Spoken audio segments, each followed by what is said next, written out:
Hi everyone, I'm Stan Mallow. Welcome to the Paranormal Yacker.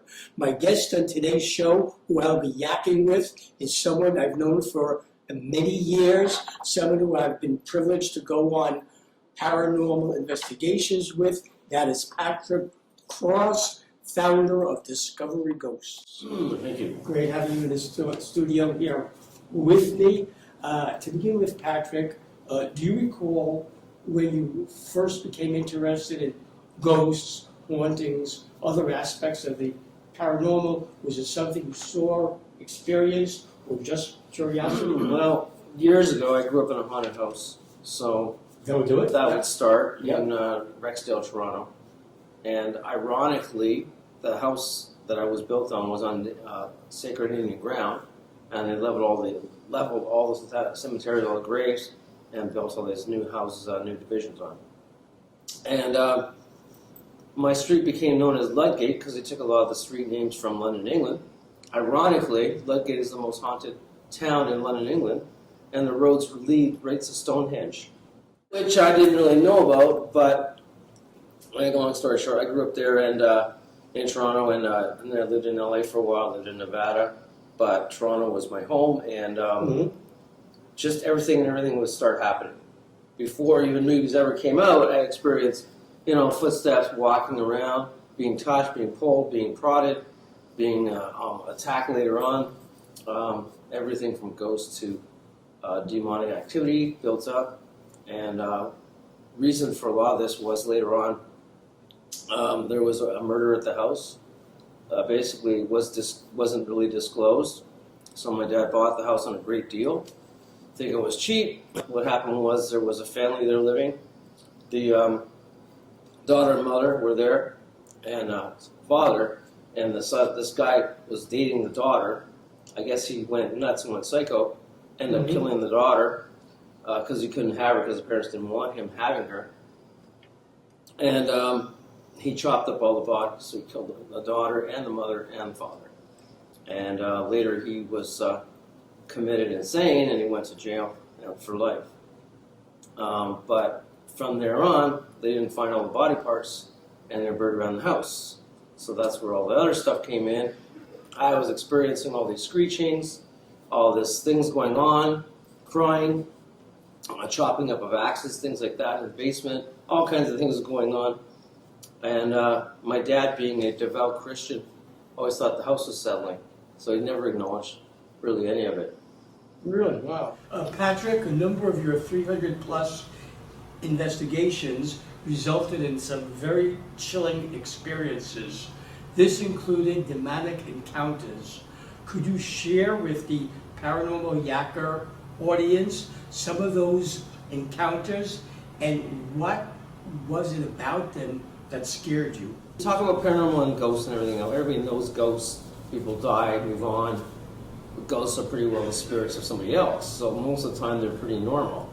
But when you get into entities and demonic things and other things, otherworldly things, shall I say, you don't know how to deal with it, you don't know how to describe it. It just happens, and things, people have been known to, have attacks and things like that, and why it comes to you and possesses you, I don't know. But haunted house, basically I had all the ghost experiences and everything else going on, but what really scared me was these big black shadowy things would come walking down the hallway, and it looked like just some giant guy, but some of them would be like horns, and some would be, just a sense of evil and scare you, and it just looked like a demon, basically. It was just always trying to get me, and I did a show years ago called Ghostly Encounters, and I reenacted a lot of things that happened in my house. And the weird part was, my dad would always lock the doors on his end. My brother would lock the doors, and I'd end up being the things coming from me in my room. So it got really scary. It's just like I ended up having seen blood on the walls and dripping, and there'd be blood in the cabinets in the kitchen. And you open the kitchen doors, and blood would be dripping out, and like a liquidy, sugary thing. We had an organ that wasn't even plugged in, and would play weird music, and just all kinds of stuff was attacked all the time. It was just totally bizarre and freaked me out. And I was young at 14, 15 years old. I didn't know what to do. I didn't know what to think. I really hated going to sleep at night. That's amazing. I mean, I don't know how you deal with that at such a young age. Was there anyone you were able to go and speak to? You said Dad chose to look the other way. Was there anybody else? In those days in the 70s, nobody wanted to talk about things, so they thought you were nuts or made things up. Because we told we have over-imaginations, overactive imagination. So even my brother saw stuff too. We'd see glowing eyes on the windows and glowing eyes in my closet. You know, I'd go to bed, the closet was closed, open the door, and the doors would be open, and the little red eyes would be glowing at you, about 4.5 feet tall. It was just constantly bizarre, and they would just be talking or whispering or screaming at you and just disappear. You know? Out of curiosity, is that house still standing today? I still get stuff now, but not as much. I've learned to deal with it. I've learned to talk to different people and psychics and other things. How to, I don't know because I was psychically as well. It's very sensitive and psychic. My mother was, so I don't know if that attracted it. I went and consulted authors, and my first real person I could talk to was John Robert Colombo, who wrote many books. Sure. Who was very interested in folklore in Toronto.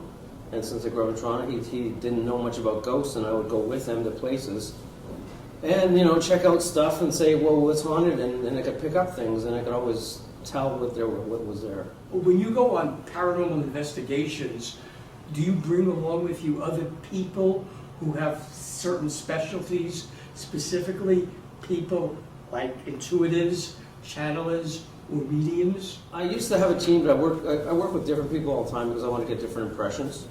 So there are some people I have worked with, and other people I work in the States that are very good or very gifted. I worked with Mickey, you know Mickey, I worked with her for a while. Yes. She picked up things. A lot of people were really scared to go. That was the main thing, you know, they say, hey, there's a ghost, there's a haunting going on. We get they don't even want to go, you know. They go, well, you go in and I'll stay out here. There was one girl I worked with, Carolyn Vassell. We did many investigations with Terry Boyle as well up in the north. Muskoka, he wrote the books Haunted Ontario. So we were involved with that, and he called me out on his tours, and I'd help him out and pick up things that was going on. And he did all these amazing tours in Muskoka. When someone contacts you to conduct a paranormal investigation, do you have some sort of a checklist that you go over with that person before you pursue the matter further? Yeah, I have a 62 questions that I ask people, and I go through it thoroughly because one, we can make up things in our head. We all have psychic abilities, we all have energy. We put out energy, we can be psychokinesis and cause things to happen and cause things to fall off the table and throw things around. So getting to the point where, is it constant? Is it happening? What did they do before it happened? There's a reaction to an action for everything. So you had to be doing something before it happened, right? Or they were living there and they moved in, or they're renovating, and that renovations can cause ghosts to come through because now they're disturbed. They don't know what they want. They're there and you're there. There's a whole slew of things. Are they on medication? Are they on drugs? Are they on? I don't know. This is one that I did in Muskoka. Again, there was a guy who was possessed, but he was on drugs.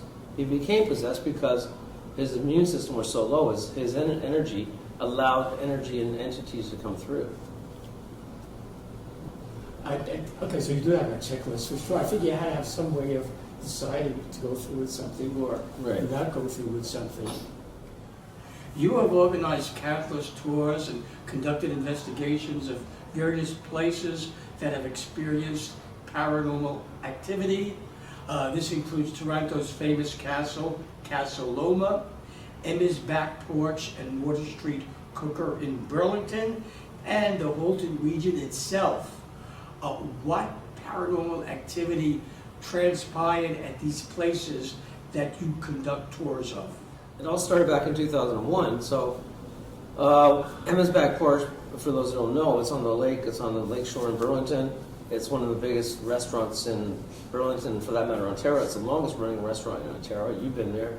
Yeah, I was on a paranormal investigation with you there. Yeah. We did the paranormal profiles there. We did all kinds of things, but it started off as a TV thing that I did for Space City TV, and they were so intrigued that I went in and with a team, and we pick up all the ghosts and hauntings, and we got a whole history of it. And then Craig, the owner, gave us a diary of Emma Byers is the original lived there, and her husband lived there, George, and they obviously they passed on years later, but she never wanted to leave, and he never wanted to leave, and they're both there as the ghosts, and she's running the place.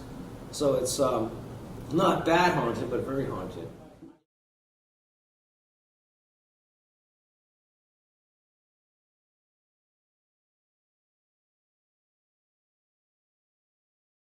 I was over there with you with the investigation over there, and you could really cut with a knife the paranormal activity, the ghosts, the energies that are over there. For those who are not acquainted with Castle Loma, which is Toronto's castle, when did you begin taking tours over there, and what about it is haunted? Well, they contacted me. I actually was interested in doing tours, expanding different places in Toronto, and we were very popular because I just did a thing with Toronto Star. I did another magazine. We were doing Toronto Life magazine. We got a huge spread on that, and I was contacted by Castle Loma to say, "Hey, you guys are into history. Do you want to come and check out, see if there's anything haunted? There's been varied rumors, and let's put it to the test. And if it works out, you know, we can make this a tour, charge money, and have people come out and explore the history, because that's what it was about." So it was about 2009. I was also working with Michelle DeRoche at the time, and we were like the team, and we were looked at in high profile in the media. So we investigated all, and we checked it out, and they said we could do a tour over it. We did enough of the information, and we compiled it all, and went all through the rooms. And we started promoting it right off the bat. It took off, and there's tons of visitors anyways, but they always had a self-guided tour. They never wanted to talk about ghosts because they didn't really believe it. But then it was run by the Kiwanis clubs in Toronto. Yes. And they were short on money, so they wanted to make this a tour, make it something to attract. But we always tried to keep in mind the history of it. We weren't promoting some dead guy. We were always trying to make it happen that it was interesting and informative. And nobody really knew about Henry Pellet, who was the most famous person at that time, the most richest person in Canada, who started the electric company in Canada, in Toronto. So being that said, we bring people in, and we would find our findings. And I had some personal experiences right from the start. I guess he acknowledged, and he knew that we were going to do this, or psychically, because I picked up he was still there, he was still living there, and he died. The one time I went there, this was prior to the tours, I'd go in his room, his main bedroom, and I literally saw the bed being sit on. In other words, it was a depression. It looked like a person was actually sitting on the bed and had a recording saying "sit." It was just phenomenal, and I was recording everything. And then he loved his desk, so I was looking at his desk, and he said "opposite desk." And it was just phenomenal. It was a British voice, but I captured this, and it was like you could see the impression of the bed. You could feel this energy moving around, and I was trying to talk, but I guess he acknowledged me being there. And then we eventually recorded Lady Pellet, Mary Pellet, his wife, and she was kind of like not a nice woman. She was very, demanding and very crotchety, kind of like kind of thing. What do you want to do here? And it was funny because we had a recording setting up. I was in the room by myself. Michelle was somewhere else. I walked in and I heard a clear voice say, "Get out, human. What do you want?" In a British voice, and it freaked me right out because I'm going, okay, I guess I'm still under serving you, right? Yeah. Because they're looked at as a royalty, right? So they had 13 or 14 servants there. So she was like saying, "Get out, human." So I guess she'd acknowledge me as now a human. She was dead and I was her servant, so it was kind of funny.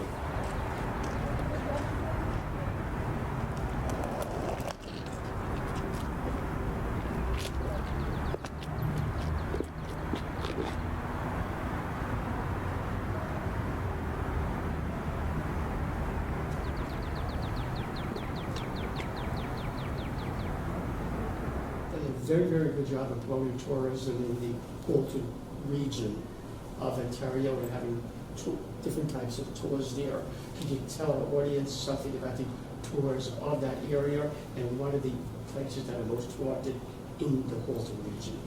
Yeah, one of them I find really interesting that a lot of people overlook is one of the places that is the most famous in Burlington, for that matter, Halton region, is Magnetic Hill. Magnetic Hill is an actual hill I think it's in Burlington. It's not far, but you can look it up. It's off of the main highway in Fairview. Kings Road is where it is, and it's interesting because it's related to something like in Nova Scotia or the famous hill where you can park your car in neutral and people feel your car going up being pushed by ghosts. I know, I've been there, and it amazes me how many people from the area don't know about it. They know about Nova Scotia. They don't know about our backyard. So the thing is, it's an optical illusion, because what happens really is the hill looks like it's up, but it's really going down. So when you put your car in neutral, your car is really rolling down because the landscape is on a ridge, yet it looks like a hill. So people think the ghost of the car is actually being rolled up. But many times it goes further than that, which is kind of bizarre because the road, it stops on the hill and the car keeps going for another 10, 20 feet. So I feel like something's pushing it. And then I've had pictures where I've got photos, look like there's pioneer guys, pioneer settlers, walking around the field with guns. You could hear wagons, you could hear horses. It's just phenomenal.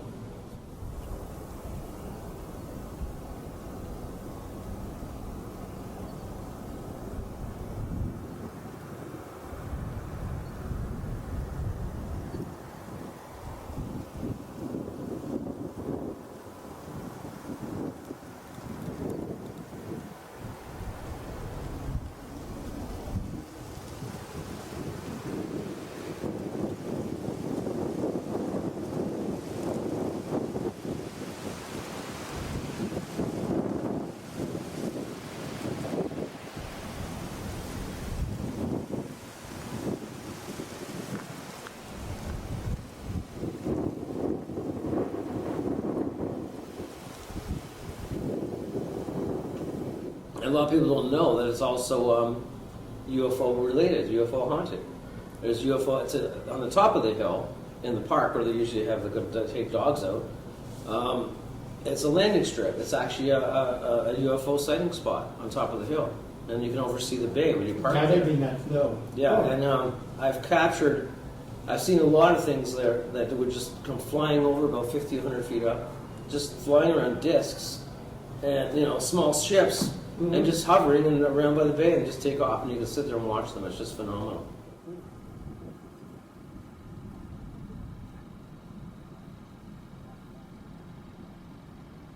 Because of your expertise in the field, you are the go-to person for people in the media who require the services of a paranormal expert.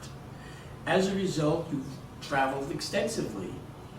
Why do you think certain places and buildings and areas in those cities have more paranormal activity than other cities in the same state or province? Well, I think paranormal exists in all areas. It's like, I think some places are more haunted than others because there may be tragedies there. Maybe something happened. It was an accident. Maybe it was a train accident. It was a wreck. Maybe somebody died, their building fell over, who knows, fire. But, it's like magnetically implanted, so the energy, we all are energy. So in other words, you go to a place and you right away pick up something and you can record it and it keeps playing itself back, just like a tape recorder. So we're playing back that incident, whatever that happened or whatever is pushed there, put in time, that was so tragic that had to stay there. And we're playing it back and playing it back. So that's residual energy that was from there. Somebody died, or somebody left that energy there that it just keeps going. Whereas there is intelligent energy, intelligent ghosts, where now you're actively talking to them and they can talk back, and they know the time and the date and everything else. I think you were with me at Emma's, and we knew the time, and she was saying what time it was and exactly at night. She wanted coffee, and it was phenomenal because she was totally actively talking to us. She's dead. She knows she's dead, and she's all concerned about what are we doing in her place.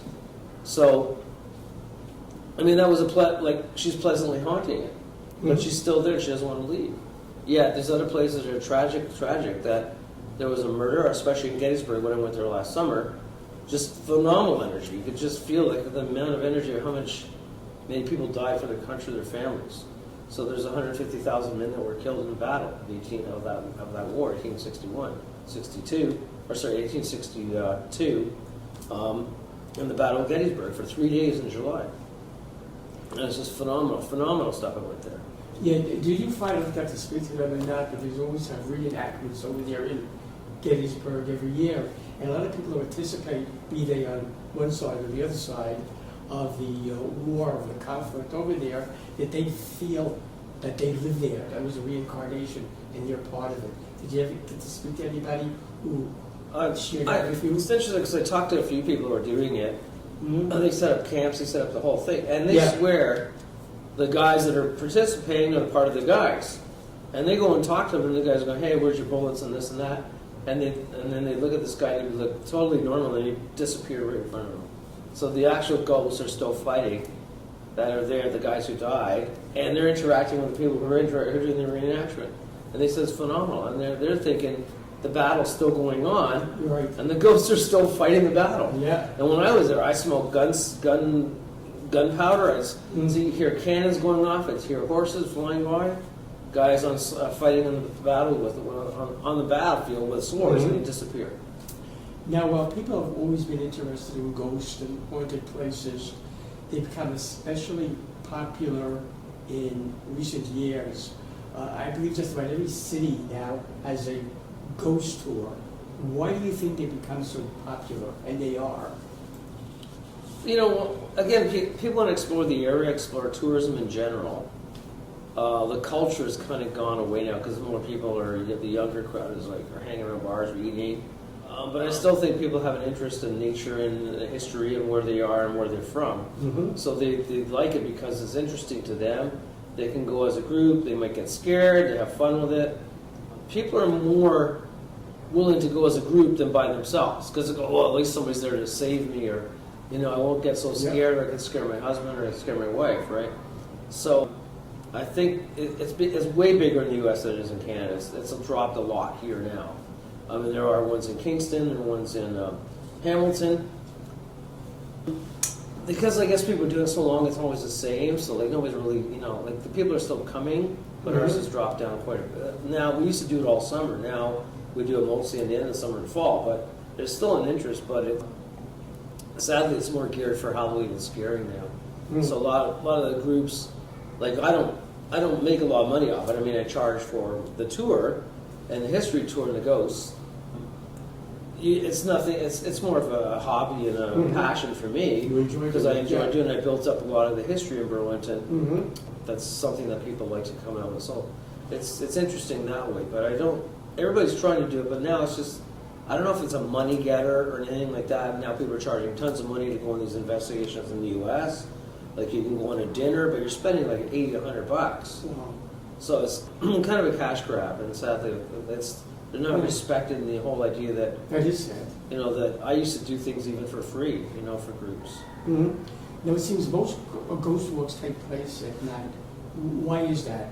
Is it because paranormal activity manifests itself more when it's dark, or is it that nighttime is just scarier? It's a little bit of both. It's a little bit of both. But I've done them in the day, but it's not the same because the reason people mostly do it at night because it's spookier, it's scarier.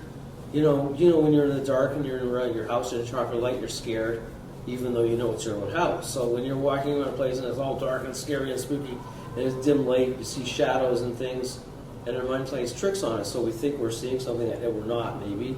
At the same time, you can see more at night. You can see orbs and things. You can't see anything in the day because it's all transparent. Mm-hmm. So at nighttime, if there is something there and it's manifesting, you can usually see it, and you can shine the light on it. You can't do that in the day. So it's very hard to capture anything in the daytime other than if you hear a voice or hear bangs. Even at Castle Long, we hear stuff in the day, but we could more or less get something at night because now we could videotape the room and it's a low light that we can actually see these things and ghosts and spirits.